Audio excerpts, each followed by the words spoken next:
Assalamualaikum warahmatullahi wabarakatuh. Selamat pagi semuanya. Selamat berjumpa kembali dalam mata kuliah Sistem dan Teknologi Informasi. Pada pertemuan ke-13 ini kita akan membahas terkait dengan topik teknologi e-bisnis, khususnya e-commerce. Oke, langsung saja. Berikut pokok bahasan yang nanti akan kita pelajari. Yang pertama ada pengertian e-commerce. Yang kedua perkembangan e-commerce.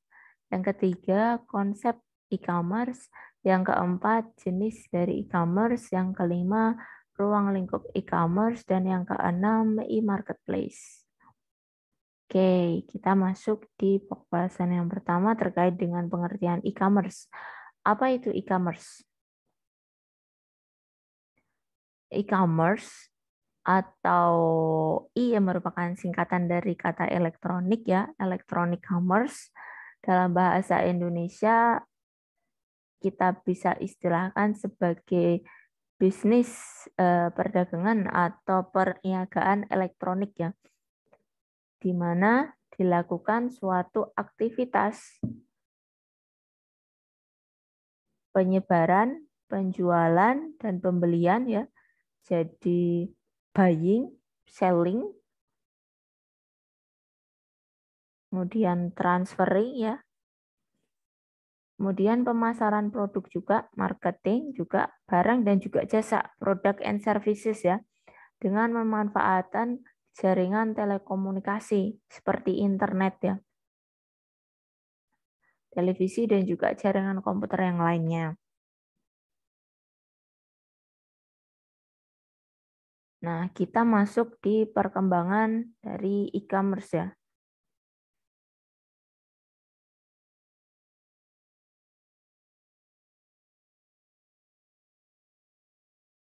Generasi 1, 2, dan 3.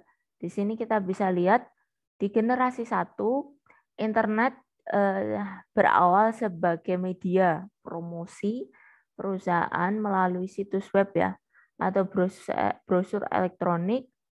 Kemudian perusahaan di Indonesia banyak ya memanfaatkan ini ya media elektronik ini untuk promosi ya. Nah, banyak sekali perusahaan Indonesia memanfaatkan ya kondisi tahapan tersebut. Kemudian di generasi kedua pengguna telah mendapatkan kesempatan ya untuk bisa melakukan pemesanan produk melalui aplikasi e-commerce. Namun masih dealnya ya masih membutuhkan manusia ya sebagai decision maker. Contohnya itu Mall, kemudian Sanur Bookstore dan juga Plazacom. Kemudian di generasi ketiga layanan informasi yang terintegrasi. Jadi secara otomatis tanpa intervensi manusia ya. Konten juga sudah disesuaikan dengan pengguna, informasi bisa diakses dengan perangkat handphone atau smartphone ya. Jadi sudah ada otomatisasi di sana. Perkembangan e-commerce bergeser dari model bisnis konvensional atau brick and mortar ke online model ya. Jadi toko tradisional itu biasanya kita istilahkan dengan brick and mortar organization, brick bata ya. Karena dia dibangun dari bata. Maksudnya ceritanya ini ya, brick itu kan bahasa Indonesianya bata ya. Jadi toko itu kan secara fisik dibangun dari bata. Jadi mengindikasikan kata brick and mortar itu kepada purely physical organization atau ini ya, organisasi perusahaan yang memiliki lokasi fisik gitu. Kemudian ada pula yang sifatnya itu virtual atau pure play or online di sini namanya. Jadi ada juga yang click and mortar, di mana kalau click and mortar itu organisasi melakukan beberapa kegiatan e-commerce Tetapi primary bisnisnya atau bisnis utama itu dilakukan di secara fisik ya, di dunia nyata.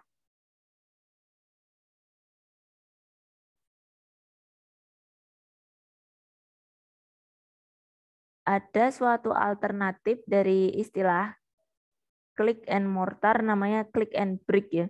Jadi setengah-setengah ya. Karena click mortar tadi kan setengah ini ya. Klik itu kan merujuk kepada aktivitas elektronik. Nah, sedangkan dia masih menjalankan aktivitas kegiatan bisnisnya itu di dunia nyata secara fisik gitu. Nah, ini kita bisa lihat ya, tadinya brick mortar yang masih secara fisik bertransformasi menjadi purely virtual ya, pure play atau online store ya. Klik mortar ini sifatnya dari awalnya klik, teman-teman. Hanya klik, tapi dia proses bisnis fisiknya masih proses bisnis masih dilakukan secara fisik di dunia nyata. Nah, ini karena ada tuntutan ini, teman-teman. Information technology digitalization atau digitalisasi teknologi, di mana akhirnya kita bertransformasi dari awalnya toko fisik ke toko online atau digital ya. Karena termasuk juga ada ini ya, kondisi pandemi ini juga sangat berpengaruh signifikan ya terhadap transisi yang awalnya teman-teman mungkin belanja di mall, toko fisik gitu, mall secara fisik, tiba-tiba kita bergeser ke elektronik mall. Nah, di sini kita masuk ke perkembangan e-commerce di Indonesia. Di sini kita lihat ada faktor kultur yang pertama, di mana masyarakat Indonesia masih belum terbiasa berbelanja dengan katalog ya. Kalau pada umumnya ya, orang-orang Indonesia itu lebih nyaman dengan berbelanja secara langsung, ya, di mana kita bisa melihat secara fisik ya produknya gitu ya. Lebih mudah mungkin secara fisik produk ya. Kalau layanan itu kan berupa mungkin ini ya, cerita ya, kayak word of mouth gitu ya, penyampaian dari orang lain. Kemudian nah ini ya, harus melihat secara fisik atau memegang barang dan dijual, barang yang dijual ya. Jadi kita ada kecenderungan ya untuk lebih yakin itu ya kalau misalkan kita secara fisik ada di situ barangnya. Kemudian ada juga budaya ini, teman-teman. Kalau di Indonesia itu kalau kita kenal tawar-menawar ya, bahwa di sini kita lebih suka bukan fixed price, bukan harga yang pasti, tapi di situ ada peluang bagi pembeli ya untuk bisa menawar dengan harga yang lebih murah gitu. Kemudian ada faktor yang kedua terkait dengan kepercayaan. Nah, kalau di Indonesia tingkat kepercayaan antara penjual dan pembeli ini dikatakan masih belum optimal ya.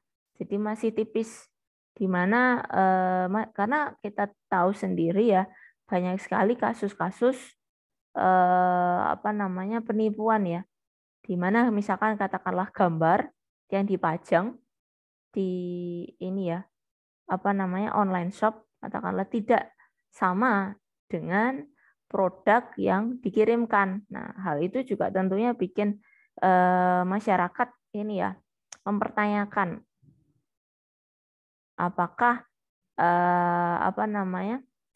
layanan dari online shop tadi bisa terpercaya atau tidak. Jadi kepercayaannya juga agak sedikit dipertanyakan di situ. Kemudian kepercayaan pada pembayaran elektronik ya. Dikala sebelum pandemi, tingkat penerimaan pemanfaatan e-money ya, electronic money itu mungkin masih belum seluas atau sebanyak sekarang ya, ketika setelah pandemi kan orang-orang cenderung bergeser kepada ini ya, teman-teman, cashless ya, di mana kita mengurangi interaksi yang berbau secara fisik. Nah, di sana mulai sekali peningkatan penggunaan pembayaran elektronik ya, atau e-wallet, digital money, e-money dan sebagainya ya, di mana para masyarakat sudah mulai bergeser untuk lebih yakin atau percaya bahwa layanan jasa pembayaran elektronik tersebut benar-benar terpercaya gitu. Nah, kalau dulu kita istilahkan ketika sebelum pandemi ya, penggunaannya itu masih terbatas ya, masih jarang. Hanya orang-orang tertentu yang memang paham atau mungkin memang mencari tahu gitu ya. Jadi mereka merasa yakin ketika menggunakan dibandingkan dengan orang-orang yang mungkin tidak begitu paham, tidak begitu familiar, mereka enggan karena takut. Katakanlah misalkan yang sederhana saja lah, PIN-nya lupa atau PIN-nya dicatatkan di mana yang nanti bisa diakses orang lain gitu ya. Hal-hal sederhana seperti itu menimbulkan keresahan juga. Nah, nanti uangnya bagaimana? Kemudian kalau misalkan handphonenya hilang gitu, masih banyak ini ya apa hal-hal yang apa ya menjadi momok ya terkait dengan keamanan, security ini faktor penting yang dipertanyakan terkait dengan layanan pembayaran elektronik. Nah, di sini kita lihat ya perkembangan e-commerce internasional menurut survei pertumbuhan e-commerce di luar Indonesia mencapai 800% sampai tahun 2005. Nah, sekarang terdapat lebih dari 2,1 juta ya images dan existing pages ini yang dihubungkan dengan ini ya e-commerce. Menurut survei, nah konsumen membelanjakan sekitar ini ya 143 miliar ya. Nah, ini di tahun 2004. Tentunya kalau sekarang sudah meningkat ya. Apalagi nilai nominal sekarang kecenderungannya lebih ini ya, teman-teman. Apa namanya? Nominalnya itu lebih banyak ya. Karena kan dari nominal tahun sekian sekitar berapa itu, teman-teman? Hampir 20-an tahun yang lalu ya. Nah, itu tentu sudah berbeda dengan yang sekarang ya. Nah, kalau mungkin teman-teman nanti bisa melihat banyak ya survei-survei yang online ya terkait dengan pemanfaatan e-commerce bahwa dengan adanya kondisi pandemi ada kecenderungan atau peningkatan ya persentase penggunaan jasa e-commerce ya atau layanan e-commerce dibandingkan dengan belanja ini ya fisik ya belanja tradisional biasa gitu. Nah, di sini kita lanjutkan masih di dalam konsep e-commerce. Nah, ini ada beberapa konsep. Yang pertama ada automation, otomatisasi bisnis proses ya, pengganti proses manual. Nah, ini masuk dalam konsep ERP ya, Enterprise Resource Planning ya. Jadi otomatisasi bisnis di dalam e-commerce ini awalnya ya kita kalau misalkan tadi ya awalnya tadi generasi tadi ya ada beberapa generasi 3 tingkatan tadi ya kita bertransaksi secara fisik, kemudian yang generasi kedua kita bertransaksi namun belum fully ya, di sana masih ada human intervention dan sekarang kita sudah menggunakan otomatisasi di mana proses dijalankan full dari sistem. Jadi instruksi atau human intervention sebatas ini ya teman-teman, si user atau si buyer melakukan pemesanan gitu ya. Mereka ini ya melakukan pemesanan dulu, order dulu. Nah, itu ya. Tapi kan nanti proses segala sesuatunya sudah terdigitalisasi. Ketika apa namanya si user tadi melakukan order itu sudah dilayani secara sistem ya. Proses dengan menggunakan sistem. Kemudian yang kedua, streamlining or integration ya. Prosesnya terintegrasi untuk mencapai hasil yang efisien ya. Konsep just in time ya. Jadi di sini maksudnya lebih terintegrasi ya. Di mana kalau dengan cara tradisional itu sifatnya masih terpisah-pisah ya. Katakanlah misalkan teman-teman membeli di toko fisik, itu kan teman-teman milih produk dulu, baru teman-teman mungkin dibawa ya ke bagian ini ya, apa namanya, kasir, di kasir nanti teman-teman minta bantuan untuk packing misalkan gitu. Nah baru setelah itu teman-teman bayar, kemudian teman-teman minta untuk di packing itu yang tradisional secara fisik ya. Kalau kita bicara tadi menggunakan elektronik, tentunya hal itu sudah terintegrasi ya, di mana teman-teman order, katakanlah order dari sistem, baik itu web ataupun mungkin menggunakan mobile, kemudian diproses pemesanannya masuk ke sistem. Nah, secara terintegrasi teman-teman nanti sudah diinform untuk departemen tertentu, misalkan katakanlah yang mengelola terkait penerimaan order, nanti sudah memproses order tersebut, nanti diinformasikan, katakanlah misalkan teman-teman nanti membeli ke satu toko tertentu, nah toko tadi sudah diinform untuk menyiapkan barang tersebut, kemudian nanti setelah proses pembayaran selesai dilakukan, otomatis langsung inform untuk melakukan packing, teman-teman. Produk tadi di packing untuk disiapkan, dikirimkan kepada si buyer tadi. Jadi prosesnya lebih terintegrasi, teman-teman. Meskipun biasanya ada taking time ya, dibandingkan dengan kalau misalkan kita physically beli secara tradisional itu barang, oke, kita bisa testing juga ya. Kalau misalkan katakanlah itu alat, kita bisa mengetes ya fungsionalitas alat tersebut. Bedanya kalau misalkan kita menggunakan electronic commerce, probably kita hanya melihat dari video ya.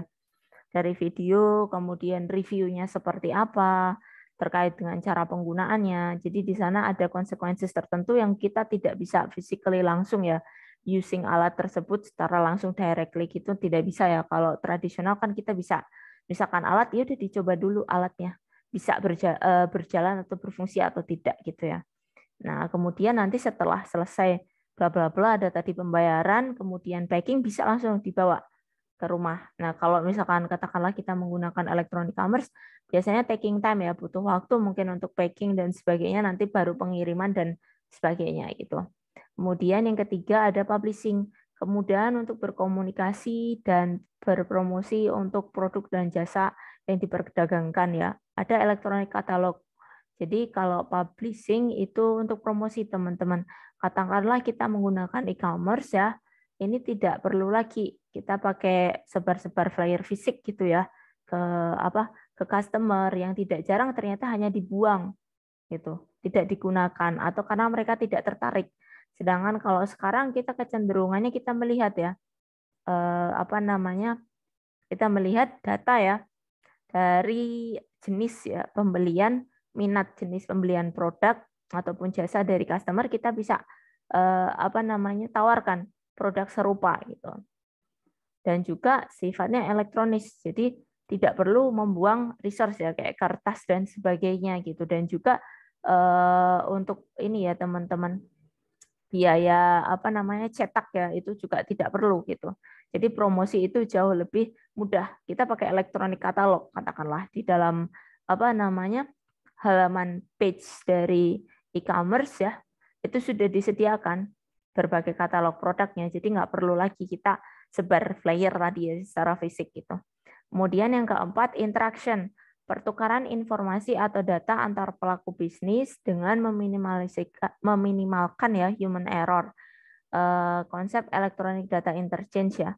Jadi di sini ini ya teman-teman, sifatnya sudah elektronik ya, pertukaran data dan informasi.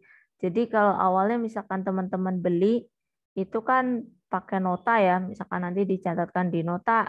Kalau misalkan teman-teman klaim itu notanya harus dibawa ya sebagai bukti gitu.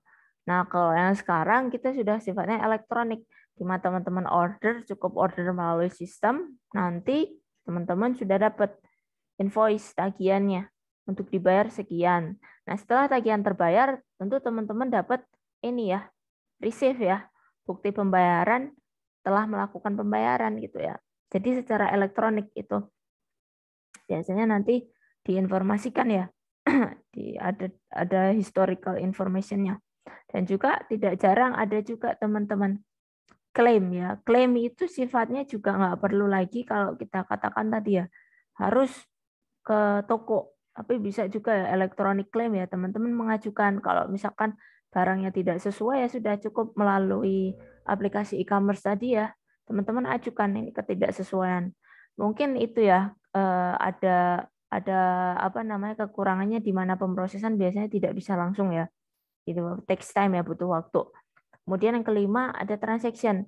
Kesepakatan dua pelaku bisnis untuk bertransaksi dengan melibatkan institusi lain sebagai fungsi pembayar. Nah, electronic payment. Nah, di dalam kita memanfaatkan e-commerce, biasanya ada ini teman-teman third party ya, yang bagian nanti membantu pengelolaan terkait dengan pembiayaan ya. Nah, apakah kita di e-commerce tadi menggait ya jasa perbankan, ataukah mungkin ada opsi seperti e-wallet ya, digital payment yang lain yang memang sudah terintegrasi dengan sistem e-commerce tadi, sehingga memungkinkan kita sebagai buyer katakanlah itu mau pilih opsi mana yang kira-kiranya lebih pas untuk kita gitu. Kebetulan uangnya misalkan ada di e-wallet misalkan. Nah, kebetulan opsi itu tersedia di e-commerce, jadi lebih banyak ya. Lebih banyak optional electronic payment, tentunya ini lebih memudahkan juga untuk customer ya. Nah, kita masuk di jenis-jenis e-commerce ya. Di sini banyak sekali jenis e-commerce. Ada B2C, ini business to customer. Nah, business to customer di sini bisnis itu lebih mengindikasikan suatu organisasi atau perusahaan yang melakukan bisnis ya. Jadi teman-teman kalau misalkan menjelaskan business to customer, B-nya, bisnisnya itu adalah organisasi atau perusahaan. Jadi jangan katakan hanya bisnis saja. Kalau bisnis itu mungkin sedikit ambigu ya, apakah individual ataukah organization. Jadi teman-teman specify gitu. Kalau business to customer, teman-teman bisa menyatakan bahwa bisnisnya itu adalah organisasi atau perusahaan. Nah, katakanlah misalkan ini ya, perusahaan yang ini ya teman-teman menjual ya barangnya, produknya di e-commerce, katakanlah seperti Nestle misalkan atau Unilever, kebetulan berjualan ya di e-commerce, kemudian berjualan e-commerce secara langsung teman-teman. Jadi teman-teman kalau mau beli produk ya Unilever atau Nestle misalkan, teman-teman cukup melalui e-commerce, nanti sudah langsung gitu teman-teman sebagai individual customer di sana. Kemudian di sini ada B2B, antar perusahaan. Nah, bisnis to bisnis ya, di mana di sini organisasi ke organisasi atau perusahaan ke perusahaan, teman-teman. Jadi katakanlah perusahaan biasanya untuk procurement ya mungkin ya. Jadi misalkan ketika perusahaan kayak kemarin ya yang kita pelajari di topik bahasan sebelumnya, misalkan katakanlah teman-teman perusahaan ini ya buku ataupun yang kemarin kita bahas itu ini ya teman-teman, biskuit ya. Nah ya, biskuit itu teman-teman perusahaan ya, perusahaan biskuit itu membutuhkan ini teman-teman, perusahaan aluminium, karena kebetulan biskuitnya mau di wadah ya, ditaruh di dalam satu kaleng ya, dia bekerja sama nanti. Nah ini ada ini ya, penjualan antara tadi ya perusahaan aluminium yang menyediakan kalengnya sama perusahaan biskuit nanti untuk produk biskuitnya itu. Kemudian bisnis to I ya, B2I ya. B2I ini teman-teman. Salah typo ini. Jadi bisnis to employee teman-teman. Jadi perusahaan ke karyawan ya. Jadi perusahaan ke karyawan atau organization ke karyawan ya. Jadi di sini misalkan katakanlah ini ya teman-teman, kayak perusahaan misalkan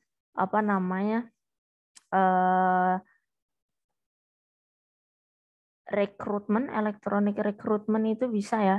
Jadi di mana bisnis sebagai penyedia jasa layanan pekerjaan, nah mereka ini ya membuka kesempatan bagi individu atau mungkin sifatnya lebih ke karyawan. Kalau misalkan kita katakan karyawan, berarti dia memberikan jasa layanan ya untuk karyawan ya, spesifik karyawan. Misalkan katakanlah ini ya teman-teman, memberikan jasa perpindahan misalkan, tapi mungkin tidak terlalu umum ya di Indonesia ya. Jadi bisa juga sih sebenarnya kayak semacam apa namanya, kita apa namanya tadi, rekrutmen itu juga bisa ya, karena kan rekrutmen itu sifatnya bisa juga mereka adalah karyawan juga tetapi ingin ya mencari pekerjaan baru, itu juga bisa ya. Jadi kayak semacam layanan ini ya, apa, layanan yang menawarkan pekerjaan ya teman-teman ya, kayak semacam LinkedIn ataupun apa, job street dan sebagainya ya, di mana dia memberikan layanan ya kepada boleh individu, bisa juga karyawan juga ya, karena mungkin sudah bekerja tapi dia pengen apply ke perusahaan lain, itu kan bisa juga. Sifatnya kan itu perusahaan yang memberikan jasa layanan. Kemudian ada juga sih yang jasa pindah ya teman-teman, tapi kalau di Indonesia sepertinya tidak terlalu familiar ya. Jadi perpindahan barang gitu teman-teman untuk karyawan. Kemudian ada C2C ya. C2C itu antar konsumen. Jadi kalau di sini kalau customer itu berarti individual teman-teman. Individual customer ke individual customer. Jadi katakanlah misalkan teman-teman ini ya biasanya lebih kayak ini teman-teman lelang ya. Teman-teman kebetulan misalkan punya ini apa namanya, sepeda atau mungkin kendaraan bermotor tapi tidak digunakan, nah teman-teman pengen lelang tuh ke suatu jasa ya, misalkan ya suatu jasa teman-teman pasang tuh iklannya, nah nanti teman-teman langsung berhubungan ke konsumen gitu yang mau beli sepeda ataupun kendaraan bermotor tadi gitu. Jadi antar individu. Kemudian C2B ya, C2B itu customer to business ya, konsumennya dengan perusahaan ya. Nah, di sini kebalikan ya tadi ya, B2C tapi ini konsumen dengan perusahaan. Jadi di sini dari konsumen itu ke perusahaan. Jadi ada sih teman-teman semacam kayak apa ya, saya agak lupa namanya itu ya. Jadi kalau konsumen ke perusahaan gini kayak lebih sifatnya gini teman-teman. Jadi eh, kalau nggak salah di Upwork apa ya? Di Upwork itu ada teman-teman. Jadi mereka-mereka yang sudah sifatnya itu profesional ya. Nah, profesional ini itu menawarkan teman-teman jasa. Misalkan kebetulan dia ahli di bidang desain UI UX misalkan ataupun programming gitu. Nah, mereka sudah levelnya profesional ya. Jadi menawarkan jasa layanan ke perusahaan-perusahaan yang butuh. Di Upwork itu misalkan nanti mereka mengiklankan. Misalkan per hours-nya berapa gitu, per jamnya berapa. Nah, itu kan konsumen yang menawarkan ya. Jadi dari individual dia menawarkan jasa layanan ke bisnis. Misalkan katakanlah untuk membuat desain ataupun untuk sebagai developer dan sebagainya gitu. Kemudian B2G ya, B2G di sini adalah business to government. Nah, ini dari bisnis ya, organisasi ke pemerintah. Nah, katakanlah misalkan ini ya teman-teman perusahaan yang apa namanya, penyedia ini ya teman-teman, jasa seperti eh tidak selalu jasa juga sih teman-teman, bisa juga kayak semacam ini ya untuk kayak program-program tendering ya teman-teman.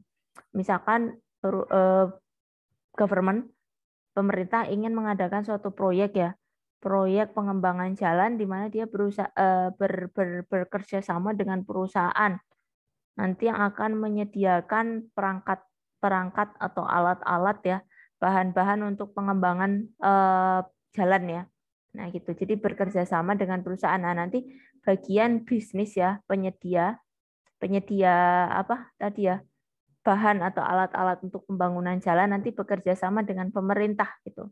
Jadi dari perusahaannya tadi, katakanlah mungkin apa ya, saya kurang hafal juga sih, perusahaan konstruksi ya, pokoknya perusahaan konstruksi yang dapat tender itu bekerja sama dengan pemerintah, misalkan untuk proyek pembangunan jalan gitu.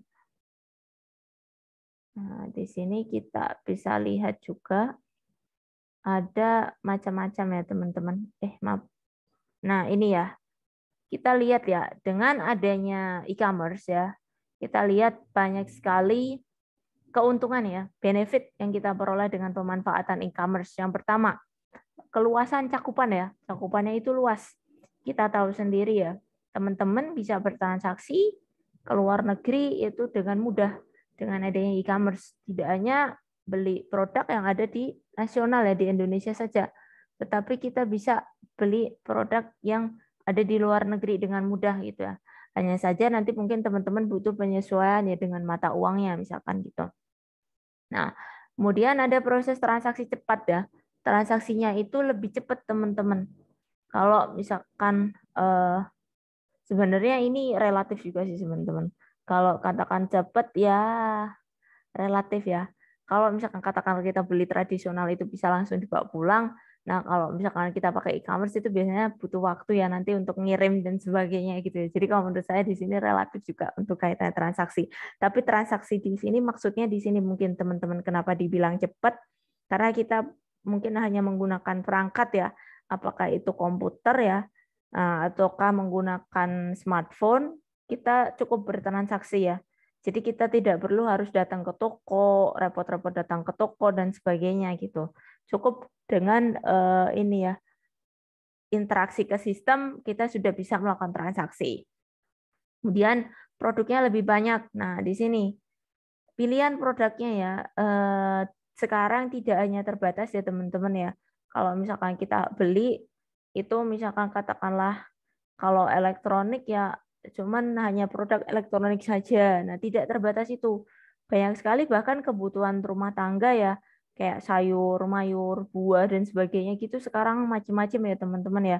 Jadi istilahnya produk-produk yang mungkin eh, kita temui di pasar tradisional ya, itu pun bisa ya kita beli juga ya lewat e-commerce gitu. Jadi variasi produknya bisa lebih banyak.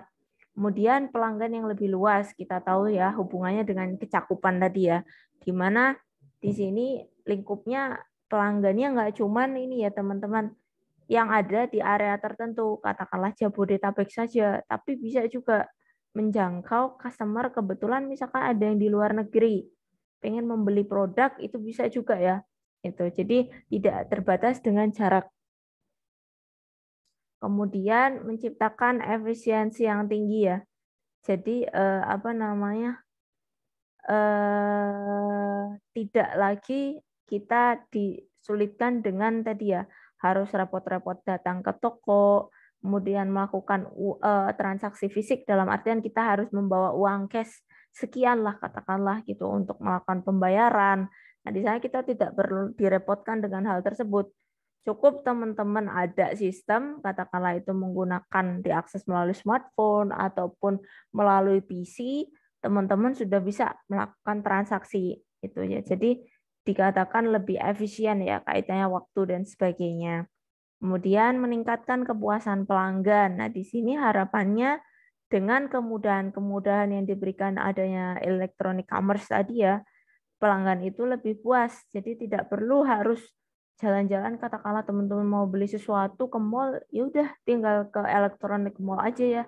Jadi teman-teman tinggal pilih tuh pakai apa namanya smartphone teman-teman tinggal pilih tuh mana yang sesuai. Bahkan tidak jarang ada fitur yang menarik teman-teman. Seperti apa ya? Saya agak lupa. Produk-produk kosmetik sih teman-teman itu. Bahkan kalau baju saya kurang tahu sih kalau baju itu ada nggak ya. Kalau kosmetik itu sudah sering ada sih teman-teman. Jadi ini ya apa namanya pakai VR ya. VR itu pakai ini ya. Jadi ini ya apa namanya semacam teknologi ya. Jadi di mana teman-teman bisa try on. Nah, try on fitur try on itu ya. Jadi enggak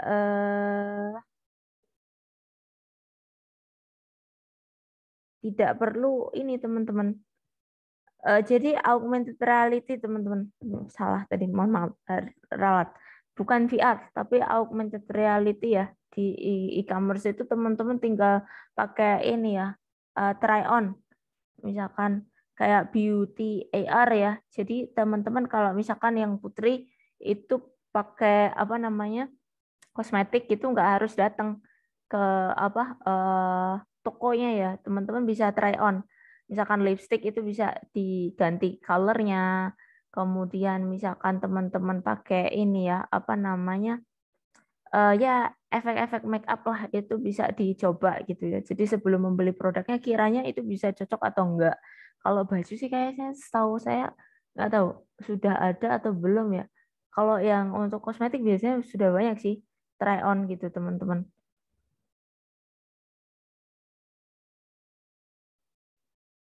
Jadi banyak sekali sih layanan-layanan yang memang sudah di apa ya istilahnya eh, combine ya dengan e-commerce untuk memudahkan para customer.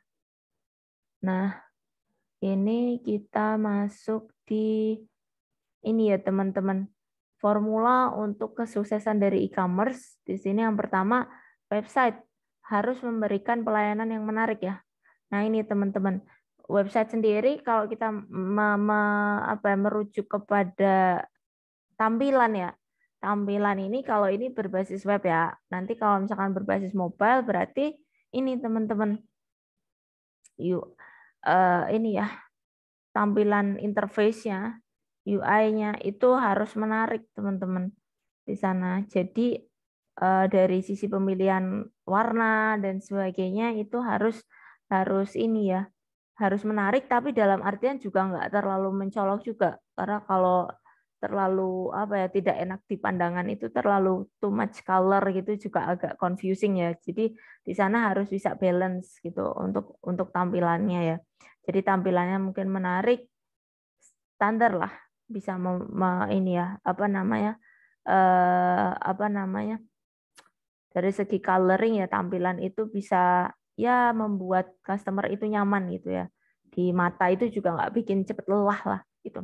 Kemudian yang kedua menawarkan sesuatu yang unik. Nah ini di sini ada misalkan kebetulan misalkan di salah satu e-commerce misalkan menawarkan promo-promo tertentu teman-teman biasanya ya di bulan atau tanggal tertentu gitu ya. Kemudian mudah digunakan dan cepat ya. Jadi mudah ya dalam artian tidak perlu kita harus lihat tutorial dan sebagainya. Itu oh ini di sini fiturnya itu mudah dikenali teman-teman. Dan juga pemrosesannya juga cepat ya. Tuh. Kemudian memotivasi seseorang untuk datang dan tinggal kembali ya. Di sana biasanya ada banyak penawaran-penawaran yang menarik teman-teman. Jadi customer itu punya kecenderungan untuk stay di sana ya gitu. Jadi untuk terus berbelanja gitu. Kemudian mengiklankan keberadaan website ya. Nah ini ya. Ada sih teman-teman. Jadi kalau toko itu sifatnya yang ada toko fisiknya juga ada yang fully online. Nah ini biasanya lebih baik memberikan informasi terkait kontak. Misalkan nanti misalkan ada yang menanyakan ya, itu kalau misalkan sebaiknya sih mungkin kalau ada toko fisik itu lebih lebih apa ya menambah variasi ya untuk customer ya misalkan yang pengen datang secara langsung bisa terakomodir itu. Jadi ada informasi terkait kontaknya dan juga lokasinya itu lebih baik. Tetapi kalau memang fully online, nah berikanlah kontak dan juga nanti istilahnya kemudahan ya untuk customer untuk bisa berinteraksi. Selanjutnya belajar dari website ya. Jadi teman-teman juga bisa melihat tuh teman-teman sering berbelanja online, teman-teman juga melihat tuh website-website e-commerce itu di apa ya dilengkapi dengan fitur apa saja sih yang kiranya bisa ini ya teman-teman memudahkan gitu ya sehingga bisa attract new customer ya customer baru gitu kita menarik customer baru. Kemudian kita masuk konsumen e-commerce didasarkan pada perilaku konsumsinya ya. Jadi kalau di sini ada 3 ini ya pengkategorian ya jenis konsumen e-commerce ya.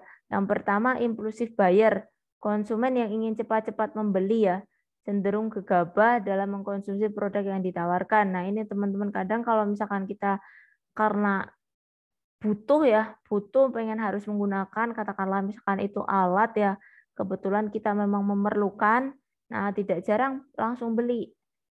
ataupun produk juga. Kadang-kadang kebetulan kita butuh langsung beli. Padahal kita lupa mengecek apakah itu benar-benar dari toko yang official atau enggak gitu lah. Kadang-kadang langsung ya gegabah gitu, ya udah, oh ini harganya murah, ya udah beli-beli aja. Kita nggak tahu itu beneran official atau tidak gitu. Kemudian ada yang patient buyer, konsumen yang teliti melakukan komparasi harga, menganalisa produk. Nah ini ya teman-teman perlu juga hati-hati juga ya menjadi patient buyer. Kalau beli itu dicek dulu kiranya harga seperti itu relevan nggak sih untuk produk tersebut. Kiranya itu produknya benar-benar asli atau enggak gitu. Dari perusahaan yang asli atau enggak gitu. Karena tidak jarang banyak juga teman-teman di e-commerce itu banyak ya di banyak toko-toko online ya yang menjual produk-produk serupa dengan harga yang lebih miring. Padahal kita tahu bahwa itu apakah benar-benar asli original atau enggak gitu ya. Kemudian window shopper, konsumen yang sekedar browsing atau surfing menjelajah internet ya. Jadi ada customer yang sifatnya hanya cuman oh lihat-lihat aja deh. Mungkin nanti ya kalau misalkan sudah gajian baru beli gitu-gitu. Jadi cuman sifatnya hanya untuk surfing saja. Nah, di sini kita lanjutkan ada metode pembayaran e-commerce ya. Banyak sekali sekarang tipe pembayaran ya. Jadi tidak terbatas. Yang pertama ada pembayaran elektronik. Nah, teman-teman sekarang bisa menggunakan banyak sekali opsi pembayaran. Apakah menggunakan internet banking, menggunakan e-wallet atau electronic payment yang lain ya seperti GoPay, OVO, Link Aja, Dana dan sebagainya ya, macam-macam teman-teman. Bahkan kalau sifatnya internasional itu teman-teman kan bisa pakai banyak opsi ya teman-teman ya. Ternyata tidak harus pakai kredit card teman-teman untuk bertransaksi. Ada sih salah satu jasa layanan gitu ya. Jadi bisa teman-teman untuk bertransaksi internasional itu tanpa harus menggunakan kredit card gitu. Kalau kredit card tuh ternyata ada limit dan sebagainya gitu. Ada ketentuan-ketentuan khusus. Kemudian ada juga pembayaran untuk COD, cash on delivery ya. Transaksi pembayaran yang dilakukan secara langsung di mana penjual dan pembeli itu bertemu ya. Nanti ada kesepakatan, kemudian menerima barang dan baru dibayarkan uang ya, tunai ke pihak penjual ya. Nah, ini melalui bantuan kurir misalkan. Nah, ini ya. Hal ini untuk meminimalisir penipuan online. Jadi lihat dulu barangnya. COD dulu. Nah, ini ya. Baru nanti dibayarkan. Kemudian ada pembayaran lewat transfer. Nah, transfer ini dengan mentransfer sejumlah uang ya ke rekening penjual ya. Misalkan teman-teman jualan itu membeli satu produk. Nah, teman-teman yang langsung transfer sejumlah uang ke rekening penjual gitu ya. Bukan melalui pembayaran yang ada di e-commerce itu juga bisa ya. Tergantung sih teman-teman ini ya. Tapi ini rawan juga sih teman-teman biasanya karena kan kita tidak tahu ya, tidak ada kontrol ya. Lebih aman itu yang memang dari e-commerce ya. Jadi memang uangnya nanti berhenti di perusahaan e-commerce dulu, baru diberikan kepada penjual gitu. Tapi di sana kontrolnya jauh lebih baik gitu. Kemudian kita masuk ada e-marketplace ya. Marketplace adalah sebuah website atau aplikasi online yang memfasilitasi proses penjual dan pembeli ini ya untuk berjualan ya di berbagai toko ya. Online marketplace ini sama dengan pasar tradisional ya. Sama teman-teman kayak yang ada di ini ya. Tokopedia, Shopee itu kan e-marketplace juga. Jadi teman-teman bisa membeli produk serupa itu di toko yang berbeda juga. Nah, untuk pertama kali sejarahnya ya e-marketplace itu dimulai sekitar tahun 1995. Nah, di mana dimulai oleh Amazon dan eBay ya. Nah, di sana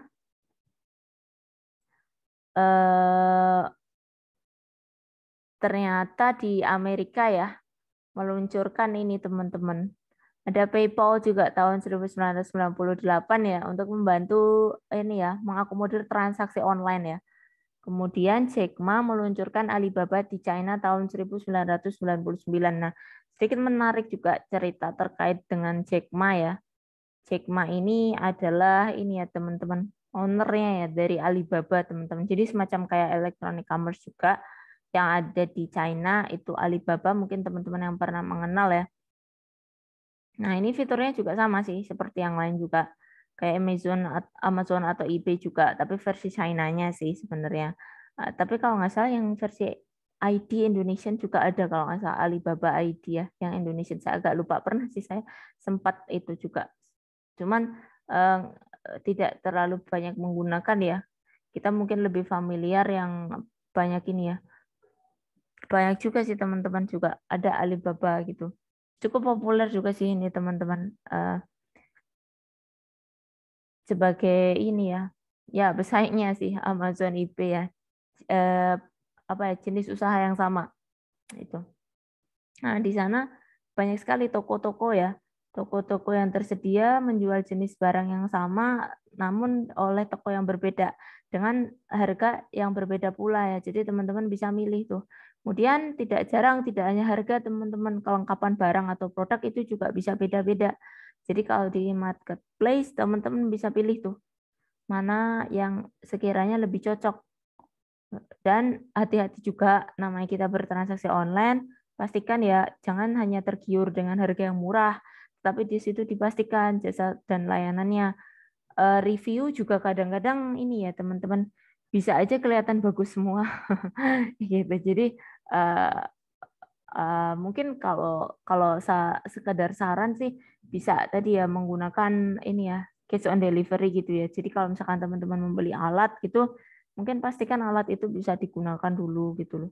Karena saya sempat sempat akhir-akhir ini beberapa kali gitu membeli alat gitu ya, itu bisa ada ini teman-teman. Ternyata alatnya itu tidak bisa digunakan. Gitu. Jadi reviewnya sih fine-fine saja ya, tidak ada masalah. Tapi ketika ternyata digunakan itu tidak cocok dengan device saya misalkan gitu ya. Jadi akhirnya ya sudah beli ya dengan harga sekian ya tidak bisa digunakan, itu sayang sekali gitu. Jadi teman-teman silakan berhati-hati lagi ya ketika bertransaksi online. Jadi pastikan produk-produk yang teman-teman beli itu ini ya tidak salah lah seperti itu. Nah, kemudian kita masuk ya, marketplace terbesar di dunia ya. Kalau kita bicara dunia, ini ada Amazon, ada eBay, ada Alibaba. Kemudian ada marketplace yang ada di Indonesia itu Tokopedia ya, Bukalapak dan juga Shopee ya. Nah, kalau secara internasional ini ya tiga besar ini ya. Kalau di Indonesia ada tiga besar ini juga ya. Kalau untuk transaksi biasanya kalau yang internasional ini pakai PayPal ya biasanya ya. Kalau yang lokal ini macam-macam sih opsi pembayarannya teman-teman. Nah, jadi lebih lebih kalau kita orang Indonesia mungkin lebih mudah ya kayaknya untuk transaksi pembayarannya. Sama untuk kontrolnya juga sih teman-teman. Kalau di luar itu tidak jarang gini kalau kita bicara soal e-commerce ada beberapa rules yang mungkin kita tidak familiar juga ya kalau transaksi di luar negeri ya. Mungkin ada beberapa aturan-aturan tertentu, misalkan ketika barang itu tidak sesuai dan sebagainya, bagaimana proses klaim, pengelolaan klaimnya. Nah itu ya teman-teman kalau misalkan bertransaksi secara internasional, teman-teman harus baca juga rules and guidelines-nya di sana. Jadi ketika proses klaim untuk pengembalian itu seperti apa, kemudian penanganan ketika produk itu tidak sampai ke tangan pembeli itu seperti apa gitu ya. Kalau di Indonesia pun serupa sebenarnya, ada rules and guidelines-nya juga. Tapi karena mungkin sama-sama dengan Indonesia ya, sama-sama berbahasa Indonesia, jadi lebih mudah ya. Gitu. Tapi tidak jarang saya sendiri pribadi melihatnya kayak gini teman-teman. Kita nggak selalu terakomodir juga. Karena nanti membutuhkan waktu juga ya. Kayak klaim untuk pengembalian itu pasti butuh waktu lagi untuk mereka memproses gitu. Dan itu kadang-kadang tidak jarang juga agak sedikit annoying juga ya bagi customer. Kita membutuhkan waktu juga untuk nanti proses claimingnya. Jadi tidak bisa langsung sih kayak gitu juga. Karena katakanlah pernah saya membeli tiket itu, jadi ketika proses refund itu sekitar, bahkan untuk pengembalian tiketnya itu sekitar hampir 90 hari kerja. Jadi agak sedikit taking long time ya, hampir 3 months ya, 3 bulan untuk ini proses ini ya refund uang dari tiket yang saya beli di salah satu electronic marketplace itu. Jadi teman-teman mungkin ini ya kalau berbelanja cek dulu, tapi memang kalau memang sudah terlanjur ya teman-teman pengen ajukan ya nggak apa-apa, karena mungkin itu bagian dari ini ya proses ya, dilalui saja kalau memang butuh waktu ya. Yang penting nanti proses tersebut diproses ya oleh marketplace tersebut gitu. Oke, demikian dari pembahasan kita terkait dengan e-business e-commerce ya. Jadi bisa dilanjutkan dengan diskusi di kelas ya. Apabila terdapat kekurangan, saya pribadi mohon maaf, saya cukupkan ya pembahasan kita ya. Terima kasih banyak. Wabillahi taufiq wal hidayah. Wassalamualaikum warahmatullahi wabarakatuh.